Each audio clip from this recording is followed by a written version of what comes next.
5장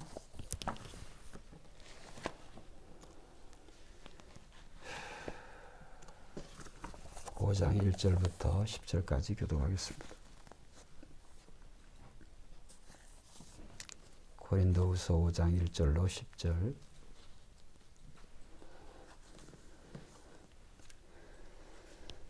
교독하겠습니다. 만일 땅에 있는 우리의 장막집이 무너지면 하나님께서 지으신 집 곧 손으로 지은 것이 아니요 하늘에 있는 영원한 집이 우리에게 있는 줄 아느니라. 참으로 우리가 여기 있어 단식하며 하늘로부터 오는 우리의 처소를 덧입기를 간절히 사모하노라. 이렇게 입음은 우리가 벗은 자들로 발견되지 않으려 함이라. 참으로 이 장막에 있는 우리가 짐진 것 같이 단식하는 것은 벗고자 함이 아니요 오히려 덧입고자 함이니 죽을 것이 생명에 삼킨 바 되게 하려 함이라. 곧 이것을 우리에게 이루게 하시고 보증으로 성령을 우리에게 주신 이는 하나님이시니라. 몸으로 있을 때에는 주와 따로 있는 줄을 아노니 이는 우리가 믿음으로 행하고 보는 것으로 행하지 아니함이로라. 우리가 담대하여 원하는 바는 차라리 몸을 떠나 주와 함께 있는 그것이라. 그런즉 우리는 몸으로 있든지 떠나든지 주를 기쁘시게 하는 자가 되기를 힘쓰노라. 이는 우리가 다 반드시 그리스도의 심판대 앞에 나타나게 되어 각각 선악간에 그 몸으로 행한 것을 따라 받으려 함이라. 아멘. 오늘 저는 이 본문의 내용을 중심으로 해서 이번 시간 또 다음 시간에 걸쳐서 죽음을 바라보는 신앙, 죽음을 바라보는 신앙, 그런 주제로 말씀을 드리려고 합니다. 참 중요한 그런 주제이기도 해서 지난 시간에 또 말씀을 드렸습니다. 드리다 보니까 원고대로 말씀을 드리다 보니까 너무 짧게 되어졌는데 자꾸 이제 원고 설교를 제가 좀 하려고 하는 이유는 이제는 그런 기억력도 뭐 이런 것들이 정말 많이 안 돼요. 그래서 이제 원고를 충분히 이렇게 오늘도 이렇게 4장 정도 되어지는데 준비한 그 원고의 내용을 일부분도 못하니까 그래서 너무나 안타까워서 될 수 있는 대로 원고 중심으로 말씀을 드리려고 합니다. 수십 년 동안 해왔던 그러한 원고 중심, 그냥 원고는 준비되어지 있지 않지, 준비했지만 그렇게 설교를 하지 않으니까 습관이 안 되어지는데 여러분들 이해를 해주시고 원고에 제가 준비한 그 말씀을 잘 한번 들어보셔서 그래서 그 말씀대로 우리가 아멘하여서 또 고린도 교회 같이 하나님께 영광을 돌렸으면 좋겠습니다. 죽음은 모든 사람들에게 달갑지가 않습니다.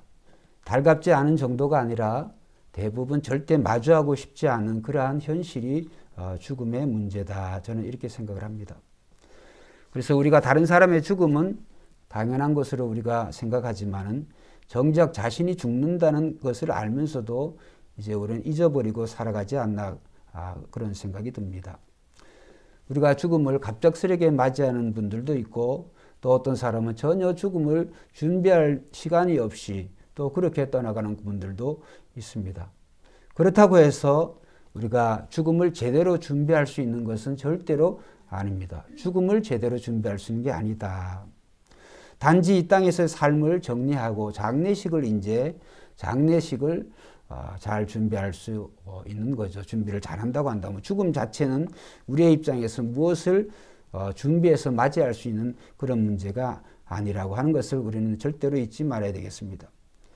그래서 사람들은 죽음을 두려워하고 그리고 피할 수만 있다고 한다면 피하고 싶어 합니다. 그러나 피할 수 없는 그러한 문제가 바로 삶과 죽음의 문제다. 그래서 우리는 더 두려워할 수밖에 없습니다. 그런데 오늘 이 본문에 보면 사도 바울이 그런 죽음에 대해서 한번 따라합시다. 전혀 다른 태도를 보입니다. 사도 바울은 이 죽음의 문제에 대해서 전혀 다른 그런 태도를 보이고 있어요. 그래서 그 말씀을 우리가 6절에 보면, 본문의 6절에 보면, 6절 말씀에 보면, 그러므로 우리가 항상 뭐요? 담대하여. 이거 뭐냐면 죽음의 문제거든요. 그러므로 우리가 항상 담대하여 몸으로 있을 때에는 주와 따로 있는 줄을 아노니 항상 담대하다. 그 다음에 8절에 보면 우리가 또 담대하여 원하는 바는 차라리 몸을 떠나 주와 함께 있는 그것이라.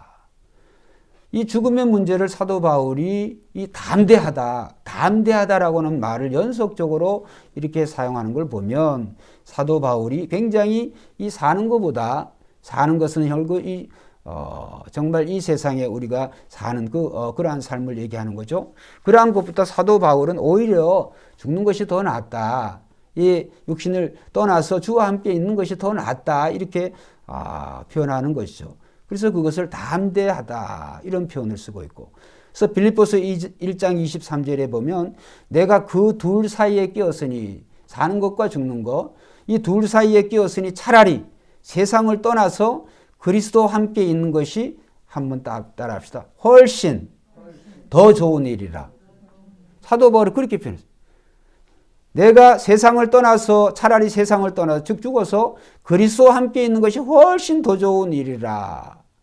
그렇게 하고 싶으나 그러면서 이제 사도 바울이 그렇지 못하는 현실에 대해서 안타깝게 생각을 하고 있는 거죠. 그러면 사도 바울이 이런 고백을 했을 때 단순히 사도 바울이 현실에 고통이 너무 커가지고 이 건강이 아주 나빠가지고 삶을 빨리 끝내버리고 싶어서 하는 말일까? 절대로 그렇지가 않습니다. 그래서 사도 바울은 왜 그런 고백을 했나라고 한다고 하냐면 그는 죽음에 대한 분명한 그러한 생각을, 그러한 뜻을, 하나님의 그 뜻을 사도 바울이 알고 있었습니다. 그래서 오늘 본문에도 5절에 보면 곧 이것을 우리에게 이루게 하시고, 이것이라고 하는 것은 사도 바울이 이제 이 육신의 장막을 떠나서 사람의 손으로 짓지 않은 하나님의 집으로, 하나님으로 덧입는다고 하는 것. 그러니까 이제 결국 결론적으로 말씀드립니다만 이 육의 몸이 아니라 이 영의 몸을, 이 부활의 몸을 입는 이것을 우리에게 이루게 하시고 보증으로 성령을 우리에게 주신 이는 하나님이시니라.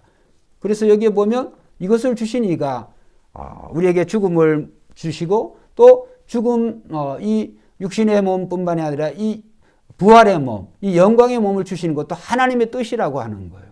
그래서 사도 바울은 이제 그러한 확고한 그러한 하나님의 뜻, 그 하나님의 계획을 알았기 때문에 사도 바울은 그 죽음을 절대로 두려워하지 않았습니다.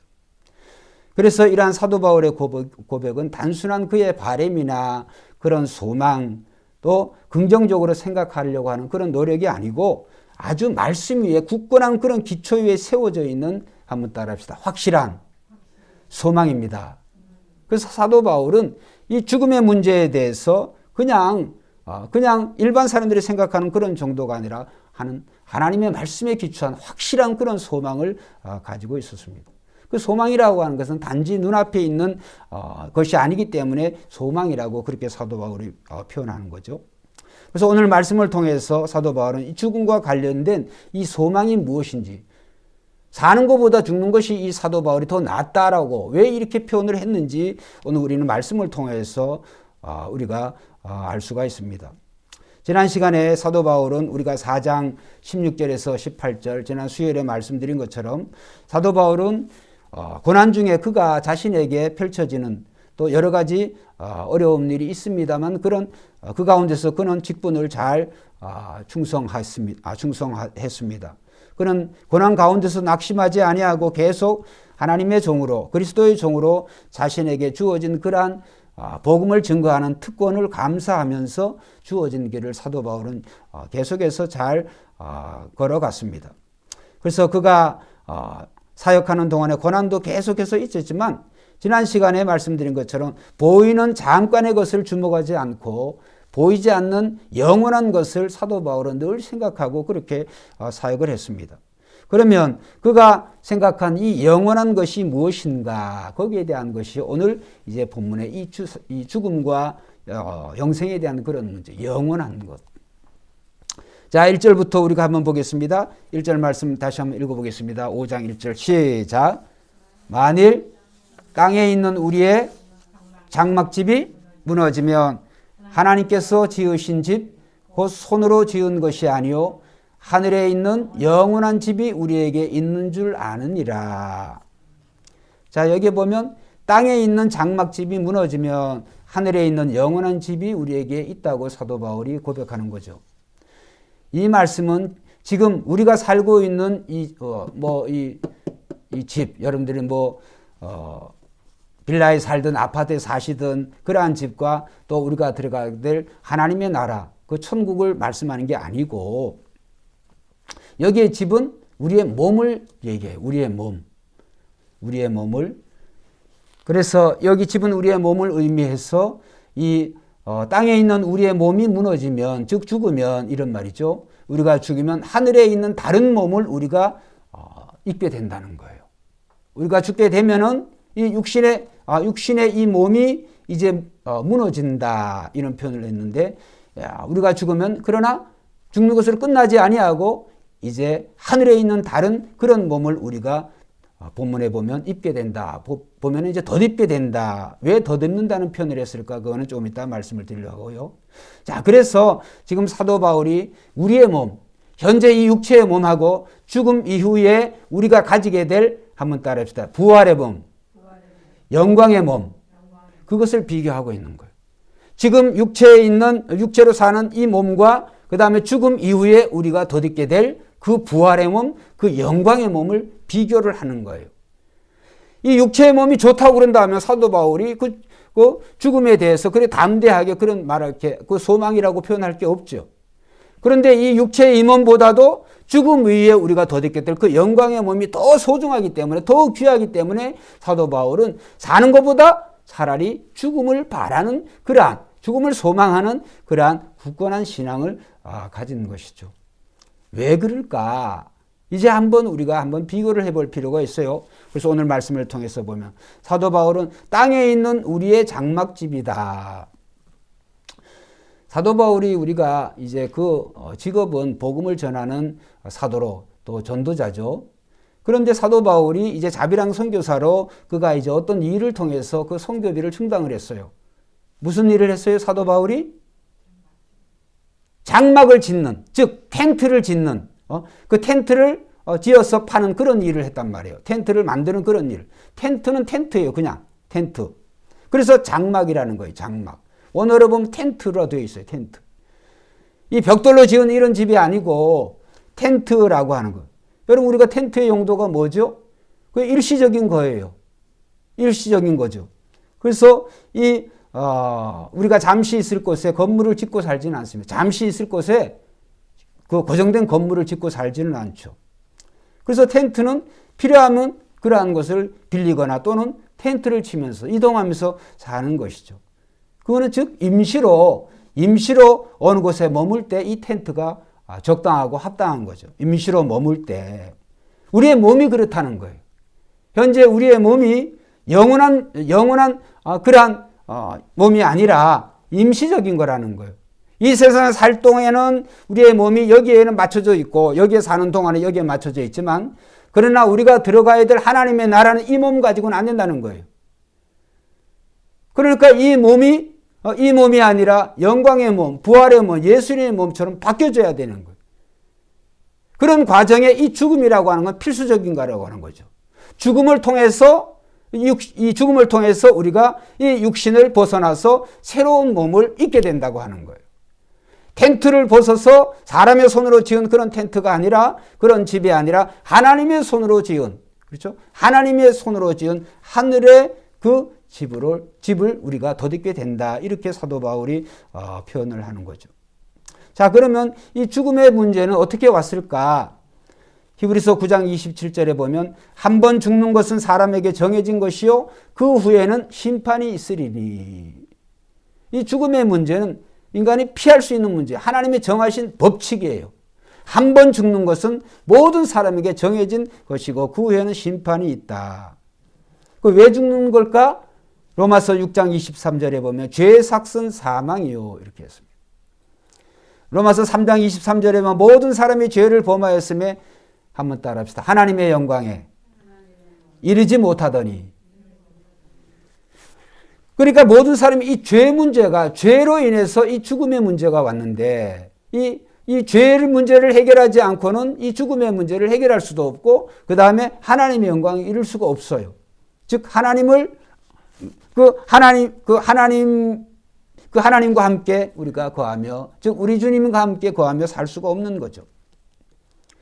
그래서 이 말씀을 따르면 하나님께서 처음부터 사람을 그냥 죽는 존재로 만드신 것이 아니고 하나님께서는 우리에게 정말 영생불사의 그러한 몸을 주셨지만 이 죄 문제 때문에 죄로 인해서 그 죄는 욕심으로 시작되어서 욕심은 하나님 말씀의 불순종함을 통하여서 이 죄가 세상에 들어온 거죠. 그래서 죽음은 죄에 대한 대가로 우리에게 주어졌고 우리 모두가 다 죄인이기 때문에 우리 모두가 결국은 다 죽어야 되는 그런 현실에 처해져 있는 거죠. 그래서 지금 우리는 장막집에 즉 텐트집에 살고 있다. 그래서 우리는 임시적인 그런 거처에 살다가 때가 되면 즉 하나님의 때가 되면 한번 따라합시다. 영원한 거처로 옮겨지게 됩니다. 지금은 임시로. 그런데 안 믿는 사람들은 하나님을 모르는 사람들, 예수 그리스도를 모르는 사람들 이 세상이 영원한 줄을 알아요. 그렇죠? 그런데 예수 믿는 우리들은 이곳에 사는 이 세상이 영원한 것이 아니고 이 세상에 살고 있는 우리의 몸 자체가 임시적이라고 하는 것을 여러분 늘 잊지 말아야 돼요. 여러분 텐트가 얼마나 안전합니까? 안전할 게 없죠. 임시로 사는 거니까 임시로.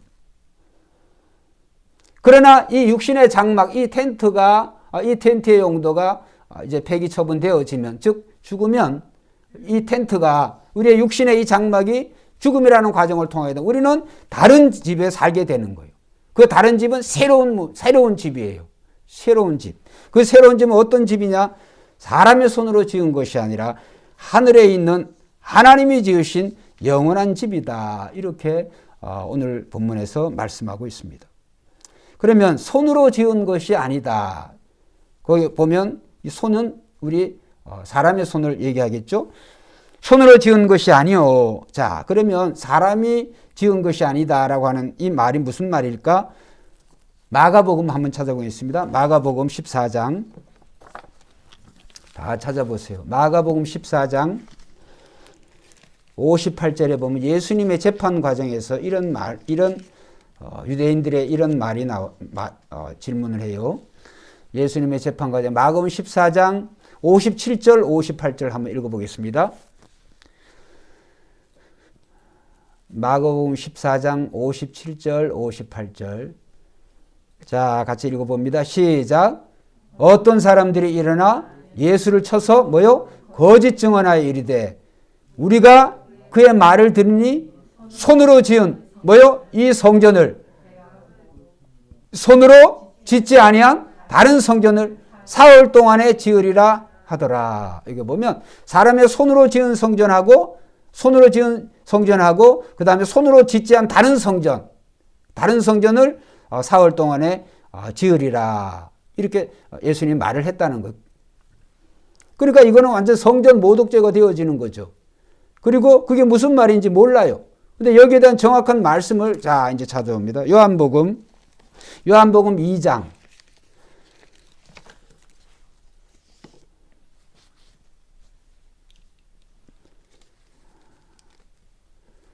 요한복음 2장 19절부터 22절까지 보겠습니다. 요한복음 2장 19절부터 22절까지.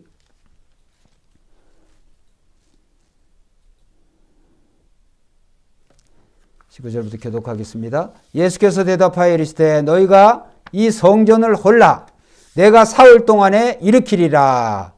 유대인들이 이르되 이 성전은 46년 동안에 지었거늘 내가 3일 동안에 일으키겠느냐 하더라.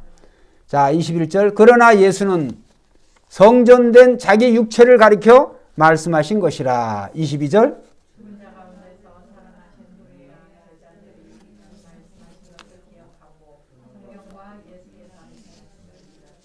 자 여기 보면 성전된 자기 육체인데 그러면 사흘 동안에 일으켜지는 사흘 후에 일으켜지는 그 성전은 뭐를 얘기하는 거예요? 예수님의 부활하신 몸인 거예요. 부활하신 몸. 할렐루야.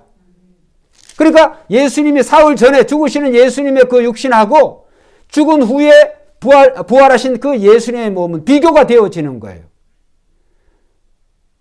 그러니까 예수님은 죄가 없으시지만 우리를 위해서 십자가에 죽으시고 예수님의 죽으시기는 그 몸과 그 다음에 죽으시고 난 이후에 예수님의 그 부활하심을 이것을 예수님이 말씀하신 건데 이 유대인들은 제자들은 그걸 무슨 말인지를 몰랐어요. 그런데 오늘 말씀에 나오잖아요. 이 말씀은 이제 예수님이 그 부활하신 후에 무슨 말인지를 성경과 예수께서 하신 말씀을 믿었더라. 부활하신 몸이라고 하는 것을 알 수가 있어요. 자, 그래서 오늘 다시 본문으로 돌아와서 고린도후서의 5장 1절에 만일 땅에 있는 우리의 장막집이 무너지면 하나님께서 지으신 집 곧 손으로 지은 것이 아니요 하늘에 있는 영원한 집이 우리에게 있는 줄 아느니라. 하늘에 있는 영원한 집은 곧 우리의 부활할 몸이에요. 할렐루야. 부활할 몸을 말씀하는 거예요. 자, 그래서 사도 바울은 이 부활한 몸의 특징에 대해서 우리가 몇 가지를 생각을 사도 바울의 말씀을 통해 생각을 해보면 첫째로 이 몸은 하나님께서 지으셨다. 부활한 몸이 이 영생의 몸, 부활의 몸이 하나님께서 지으셨다는 거죠. 우리가 원하는 대로가 아니라 하나님께서 그 뜻대로 주시는 몸이라는 거예요.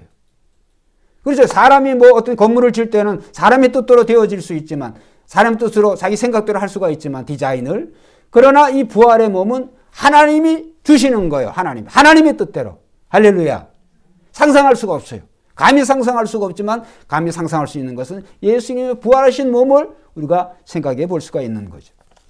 그 다음에 둘째로 이 몸은 땅에 있는 것이 아니라 하늘에 속한 그런 몸이에요. 이 몸은. 그래서 텐트가 일시적으로 이 땅에서 지내기에 적합한 것이었다고 한다면 이 새로운 몸, 부활한 몸은 하늘에 살기에 적합한 몸이 되어지는 거예요. 그래서 그렇게 하려고 하면 어떻게 해야 되냐? 죽음의 과정을 통과해야 되는 거예요. 그래서 사도 바울이 죽음을 겁내지 않은 거예요. 죽음에 대해서 담대하게 이 세상에 있는 것보다 내가 이 세상에 있으면서 주님과 따로 거하는 것보다 차라리 주님과 함께 있는 것이 더 좋다. 그렇게 표현을 한 거죠. 그 다음에 세 번째는 이 몸은 한번 따라 합시다. 영원한 몸이다. 텐트가 아니에요. 영원한 몸이에요.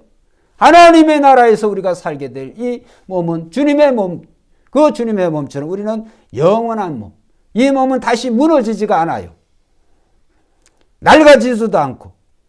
이건 또 오래 지속되는 게 아니라 영원한 거예요. 그냥 단순히 어떤 물체가 있어가지고 오래 있는 것이 아니라 이거는 영원한 거예요. 완전 무결한 영원한 그러한 몸을 우리가 입게 된다. 그래서 이 몸은 믿는 자가, 그렇죠? 하나님을 믿는 자, 그리스도를 믿는 자가 입게 될 부활의 몸, 영광의 몸을 나타내는 겁니다. 이 부분에 대해서 고린도 교회가 이미 잘 알고 있었어요. 그래서 자, 찾아보겠습니다. 고린도전서 15장. 고린도전서 15장, 고린도후서잖아요. 고린도전서 15장 42절부터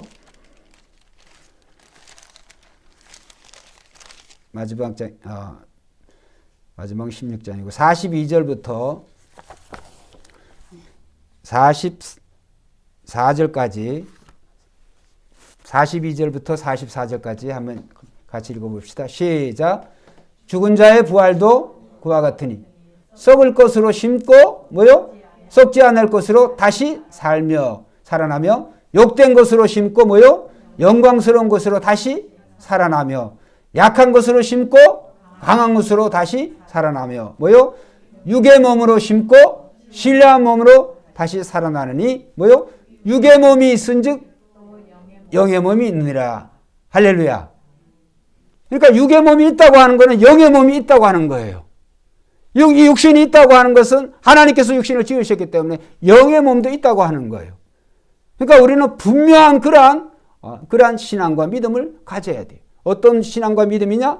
이 육신의 몸이 있는 것처럼 영의 몸이 있다. 이 영의 몸은 신령한 몸이다. 그 다음에 이 영의 몸은 언젠가 하나님의 때 예수님의 몸처럼 부활의 그러한 몸이 되어진다. 하나님 나라에 살기에 아주 최적화된 그러한 몸을 입게 된다. 할렐루야. 그래서 우리는 이 죽음의 문제에 대해서 우리는 두려워하지 말아야 돼. 그리고 여기에 보면 우리가 읽었습니다만 계속 반복되는 게 뭐냐 하면 심다. 그렇죠? 우리가 오늘 읽은 거 보면 육의 몸으로 심고 신령함으로 다시 살아나며 이런 표현.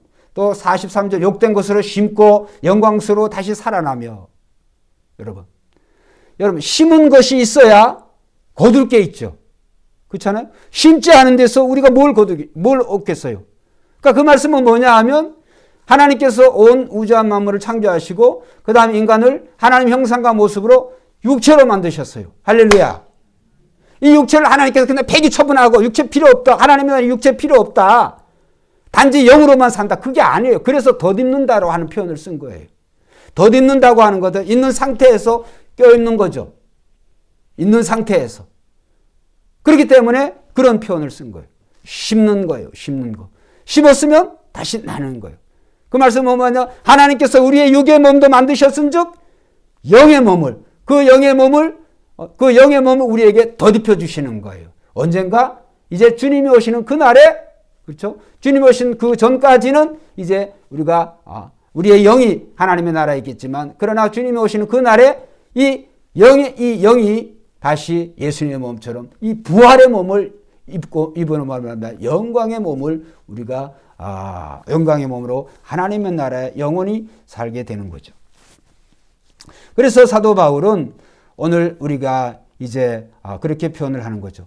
우리가 땅에 있는 우리의 장막집이 무너지면 우리가 거하게 될 그 다음에 그 영원한 집, 영원한 그 집이 그 부활의 몸을 우리가 입게 된다. 그래서 여기에 이 말씀을 통해서 보면 이제 철학자들이 말하는 것처럼 이 죽음의 문제가 그냥 죽으면 내 존재가 끝나거나 아니면 윤회 사상을 불교처럼 윤회 사상이 되어가 내가 아닌 지금 이 육체로 있는 내가 아닌 뭐 다른 존재로 뭐 짐승이 된다든지 뭐가 된다든지 이런 윤회 사상과는 기독교의 이 사상은 전혀 거리가 멀어요. 심는 것이 있으면 다시 거두는 것인데 그 심과 거둠이 다르지가 않아요. 전혀 다르지가 않습니다. 그래서 우리는 오늘 이 죽음의 문제에 대해서 우리는 이 육신의 장막을 영원한 것이 아니고 임시로 사는 텐트다. 텐트로 사는 거지만 이 텐트가 있기 때문에 우리는 영원한 곳으로 이사할 수가 있는 거예요. 무엇이 더 좋은가? 여러분 우리가 아무리 캠핑을 좋아하는 사람이라도 아예 집 없이 텐트에서만 사는 그런 경우는 한 사람도 없습니다.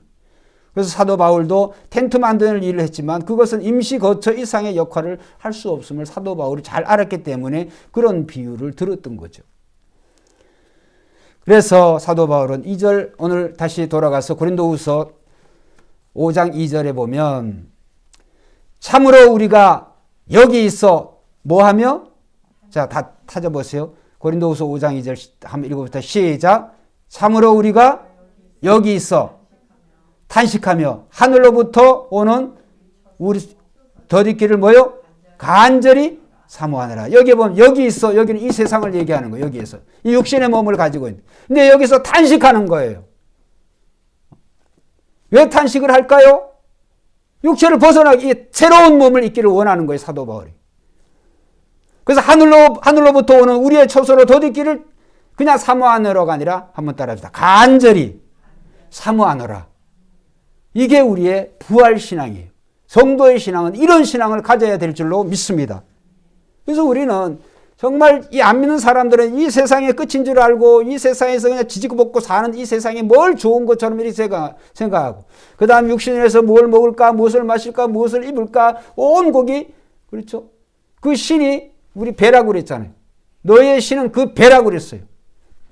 그렇게 살아가지만 결국은 이러한 육신이 아무리 우리의 육체를 잘 보관한다 할지라도 텐트에 불과한 것이다. 텐트에 불과한 것이다. 그래서 성도의 몸은 이러한 텐트로서 만족할 게 아니라 우리가 예수님의 몸처럼 이 영광의 몸을 이 부활의 몸을 입기를 우리는 탄식해야 되는 거예요. 그래서 이 탄식한다고 하는 것은 이 고통에서 벗어나기를 본능적으로 원하는 거죠. 그래서 우리의 소원은 단순히 이제 원하는 아니라 더 나은 것을 우리는 기다리기 때문에 탄식한다. 이렇게 표현할 수 있어요. 더 나았기 때문에. 마지막 3절 말씀에 보면, 자, 3절 말씀 한번 읽어봅시다. 시작. 이렇게 입으면 우리가 벗은 자들로 발견되지 않으려 함이라. 이 해석이 상당히 어떻게 보면 어려울 수가 있는데, 이렇게 입으면, 여러분, 제가 이 옷을, 양복을 입었잖아요. 뭘 입은 상태잖아요. 그럼 이걸 다 벗으면 어떻게 누드가 되는 거죠. 발가벗은 상태가 되는 거죠. 그러면 사도 바울이 이 표현은 뭐냐 하면, 이 육체를 구하는 걸 이제 벗어나, 즉 육체가 죽으면 발가벗은 그런 상태, 즉 영의 상태로만 있는 거, 그거를 발가벗은 상태다. 여기에 보면 우리가 벗은 자들로 발견되지 아니하려 함이라. 이런 표현이에요. 그건 뭐냐 하면 우리가 이제 죽으면 우리의 영이 하나님 곁으로 가잖아요. 그러면 그것이 벗은 상태예요. 왜? 육체를 가지지 않았기 때문에 그 상태가 벗은 자들로 발견되지 않으려 함이라. 왜? 이 벗은 상태로 벗은 상태가 좋은 게 아니라 예수님의 몸처럼 그 부활의 몸을, 이 부활의 육체를 입게 되어지는 거예요. 그것을 소망해야 되는 거예요. 할렐루야. 그래서 그런 표현을 써요. 이렇게 입으면, 그래서 우리가 이 육의 몸을 벗는다 할지라도 이 부활의 몸을 하나님의 때 곧 입게 되는 거예요. 예수님의 몸처럼. 그래서 4절에 참으로 이 장막에 있는 우리가 짐진 것 같이 탄식하는 것은, 여러분, 이 짐을 지면, 무거운 짐을 지면 그 힘들잖아요. 이걸 빨리 벗어나고 싶잖아요. 사도 바울이 이 죽음에 대한 이 육신의 장막을, 정말 육신의 이 장막을 벗어나고자 하는 그 표현이 그런 거예요. 이 짐진 것 같이 탄식하는 것은 벗고자 함이 아니요 오히려 뭐요? 덧입고자 함이라. 덧입는다, 그런 표현을 썼잖아요. 덧입고자 함이니 죽을 것이 생명에 삼킨 바 되게 하려 함이라. 참 감사하죠. 그래서 우리는 정말 이 4절 말씀에처럼 우리가 탄식하면서 이 장막에 벗어나고자 하는 이 이유는 이 짐을, 이 탄식을 벗어버리는 것이 목적이 아니라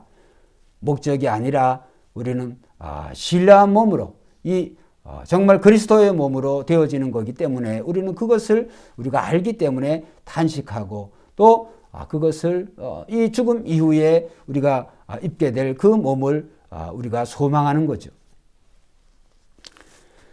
옛날에요, 염세주의자들, 이 세상에 대해서 그냥 이 세상에 대해 아주 부정적으로 생각을 하거나, 그 다음에 이 허무주의 철학자들은 이 육체를 아주 죄악시 생각했어요.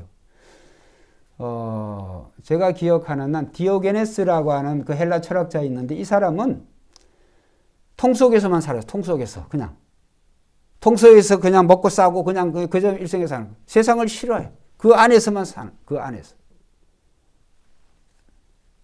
그 다음에 또 기둥성자래, 그 사람의 이름은 잊어버렸는데 일생을 기둥 위에서만 살아요. 거기에서 사람들이 주는 그런 음식을 먹고 자고 싸고 그 기둥 위에서 세상을 부정해.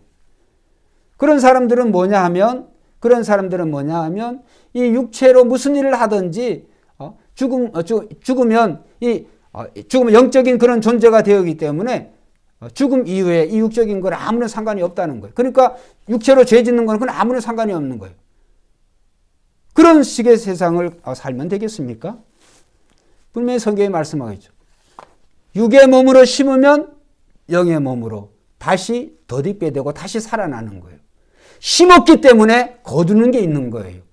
우리가 육체로 이 텐트로 사는 정말 텐트와 같은 인생을 살지만 한번 따라서 우리는 잘 심어야 됩니다. 잘 심어야 되는, 그래서 잘 심어야 되는 거예요. 성경은 단지 죽음이 육체와의 분리가 아니고 그 후에 하나님의 때에 우리는 부활의 몸을 입고 영원히 살아가기 때문에 하나님께서 우리를 처음 창조하셨을 때의 모습을 생각해 보면 우리는 충분히 이해할 수가 있습니다. 하나님은 우리를 육체로 가진 존재로 창조하셨고, 그런 우리를 통해 물질 세계 안에서 하나님의 영광을 드러내기를 원하시고 계신 줄 믿습니다. 때문에 우리는 우리의 궁극적인 소망도 그러한 하나님의 창조의 목적을 이루는 데 이제 있다고 우리는 여기고, 그래서 사도 바울은 단순히 죽음을 통해서 지금의 괴로움을 벗어나는 것, 그 이상을 사도 바울이 생각하는 거죠. 어떤 것을, 즉 부활의 영광에 이르러 더 이상은 죽을 것이 아닌 영원한 생명을 가진 사람으로서, 가진 존재로서 하나님의 본래 창조 목적을 이루며 살아가는 것, 그것을 사도 바울이 원했던 거죠. 그래서 사도 바울, 이것이 하나님의 계획이고 약속이라고 말하는 거예요. 그 다음에 시간이 없어서 이 말씀을 못 드립니다만 그 5절 말씀은 이 약속에 대한 보증을, 자 5절 한번 읽어봅시다. 마지막으로. 자, 고린도후서 5장 5절 시작. 곧 이것을 우리에게 이루게 하시고 뭐요? 보증으로 성령을 우리에게 주신 이는 하나님이시니라. 할렐루야.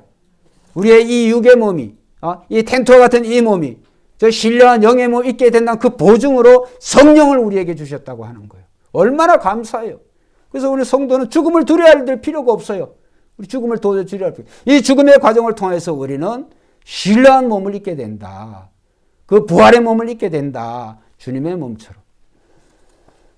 우리가 생각하면 우리의 부모님들도 그렇고 우리의 믿음의 선조들도 그렇고 지금 그들의 영으로 그 에녹과 같은 사람이 아니고서는 영으로 사라져 있으니까 정말 주님이 오실 때까지 긴 세월 동안 벗은 몸으로 있는 것 같죠. 영의 몸으로만 있으니까. 그러나 지난 주일에 말씀드렸잖아요. 하나님의 그 영원의 시각에 보면 여러분 그 망망대해 새가 물 한 방울 떴다고 해가지고 물 한 방울 뗐다고 해가지고 그게 무슨 의미가 있어요? 영원이라는 그 시간에 하나님의 관점에서 보면 아무것도 아닌 거예요. 한번 따라해보세요. 주님은 곧 오십니다. 주님은 곧 오세요. 언제 오실지 모르지만, 그렇죠. 언제 오실지 모르지만 우리가 주님 앞에 이제 주님이 오실 때 우리가 갈지 아니면 우리 개인이 주님이 부르실 때 우리가 먼저 갈지 우리는 알 수가 없지만 그러나 주님은 다시 오시는 거예요. 주님이 오시면 이미 죽은 믿음의 성도들이 먼저 일어나고 그 다음에 우리는 순식간에 호련히 하늘에 하나님의 손으로 지은 그 부활의 몸으로 그 영광의 몸으로 우리는 변화되게 될 줄로 믿습니다. 기도드리겠습니다.